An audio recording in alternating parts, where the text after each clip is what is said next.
Christmas, खुशियों का त्योहार, सजावट, लाइट्स, गिफ्ट्स और रात के 12 बजे चर्च की घंटी। स्कॉटलैंड के एक पुराने हिल एरिया में एक छोटा सा गांव था, फैंटम हिल्स। हर साल यहाँ क्रिसमस बहुत क्वाइटली सेलिब्रेट होता था, क्योंकि गांव के लोग एक बात जानते थे, 12 बजे के बाद दरवाजा मत खोलना, चाहे कोई भी हो। पर इस साल 19 साल की एलिस पहली बार क्रिसमस गांव में मना रही थी।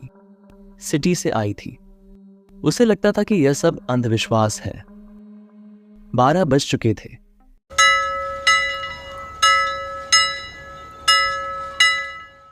क्रिसमस हो चुकी थी।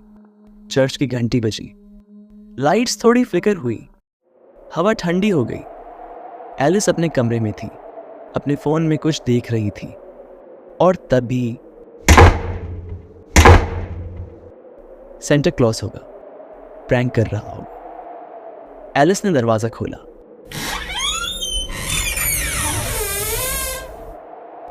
बाहर स्नोफॉल हो रही थी, पर बाहर कोई नहीं था, सिर्फ बर्फ पर गीले पैरों के निशान। अचानक उसे पीछे से किसी की आवाज आई, मेरी क्रिसमस। एलिस पलटी।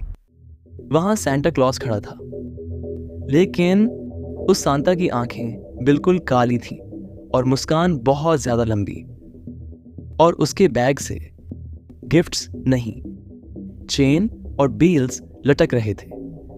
सैंटा ने बोला, जो 12 बजे के बाद दरवाजा खोलता है, उसे मैं अपने साथ ले जाता हूं। और फिर अगली सुबह गांव वालों ने एलिस को ढूंढा।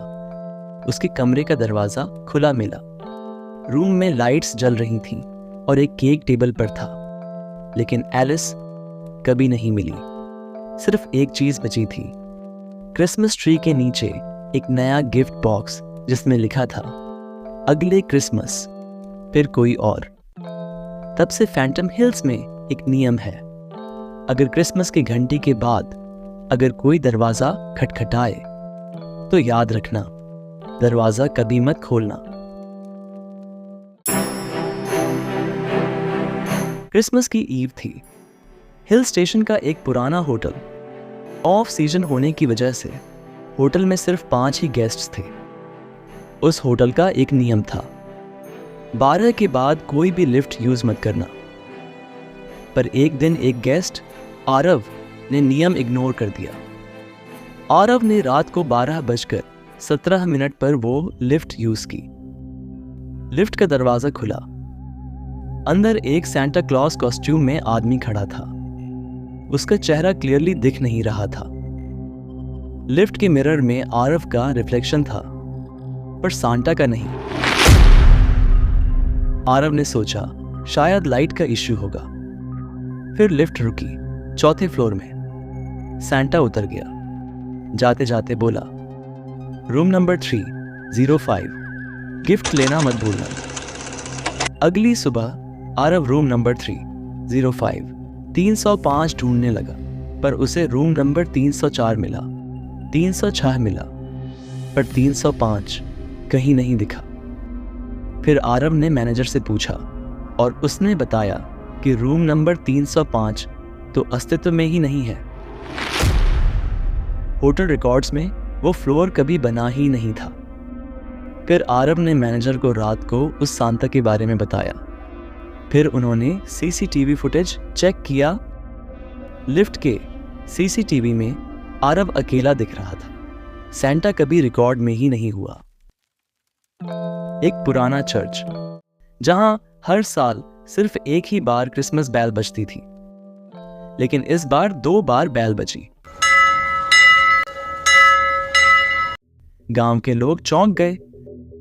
आखिर इस साल पहली बार बैल 2 बार क्यों बजी? कहते हैं जो सेकंड बैल सुन लेता है उसे बुलावा आ जाता है। उस रात फादर ने कन्फेशन रूम में आवाज सुनी, और फिर एक बच्चे की आवाज आई, फादर, गिफ्ट चाहिए। फादर ने देखा कि कर्टेन के उस पार सैंटा कॉस्ट्यूम में कोई खड़ा था, लेकिन उसके पैर जमीन को छू ही नहीं रहे थे। फिर अगली सुबह चर्च के फादर नहीं मिले। बस ऑल्टर के पास एक नोट मिला। क्रिसमस बच्चों के लिए होता है, बड़ों के लिए नहीं। इंग्लैंड के किसी शहर में एक फैमिली रहती थी, पति पत्नी और उनका 10 साल का बेटा जॉन। उस दिन क्रिसमस था। क्रिसमस ट्री सज चुका था और फिर सब लोग क्रिसमस सेलिब्रेट करने के बाद रात को सो गए। क्रिसमस ट्री के नीचे एक नया गिफ्ट बॉक्स आ चुका था। सुबह जब लोग उठे तो उन्हें क्रिसमस ट्री के नीचे एक नया गिफ्ट बॉक्स मिला। गिफ्ट पर लिखा था, for the one who opens it. Gift देखकर 10 साल का जॉन एक्साइटेड होकर गिफ्ट खोलने दौड़ा, लेकिन उसकी मम्मी ने उसे मना किया। यह गिफ्ट हमारा नहीं है बेटा, ऐसे अनजान चीजें मत खोलो। पर जॉन ने फिर भी गिफ्ट खोल दिया। बॉक्स के अंदर एक छोटा सा मिरर था, पर मिरर में सिर्फ जॉन नहीं दिख रहा था, उसके पीछे एक सांता खड़ा था। उस रात के बाद से जॉन मिरर के सामने बैठकर सांता से बातें करता रहता है और हर साल क्रिसमस पर क्रिसमस ट्री के नीचे एक और गिफ्ट आ जाता है। क्रिसमस सिर्फ गिफ्ट्स का त्योहार नहीं, कभी कभी कोई चीज लेने भी आती है।